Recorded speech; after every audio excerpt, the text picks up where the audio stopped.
So you might be trying to figure out how you can use the new mouse mode on your Nintendo Switch 2.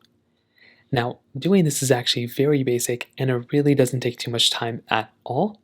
So to get started, the very first thing you're going to want to do is you want to go ahead and basically find the little snapper portion in the back of your Nintendo Switch 2 that takes out one or both of your Joy-Cons.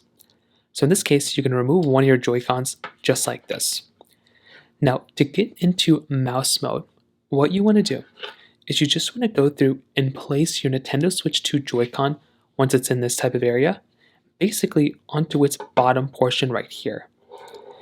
Now, when you do that, your Nintendo Switch 2 will automatically realize that your Switch 2 is in mouse mode.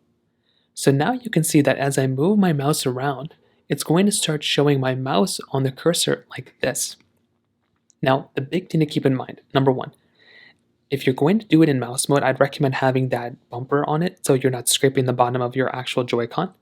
And two, when you're in mouse mode, you can use this almost like a regular mouse.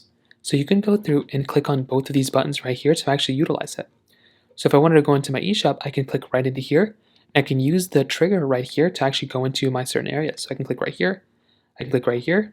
And it's actually something that's really, really cool. And it's really intuitive because it works out really well. So that's essentially how you can do it. And you can use both these buttons to basically click out. Now, if you want to go back home, you can also just click back home right up here, but that's essentially how you do it. And then if you want to get out of mouse mode, you can simply just click a button up here on your Joy-Con to get out of mouse mode, or you can also just snap your Joy-Con back in and use that way too. So that's essentially how it's done. If you have any other thoughts or questions, please let me know in the comment section below. Hit the like button, that'll mean so much, but definitely hit that subscribe button. More importantly than everything else, I love every single one of you guys. Hopefully I'll catch you guys in the next video. Peace out till then.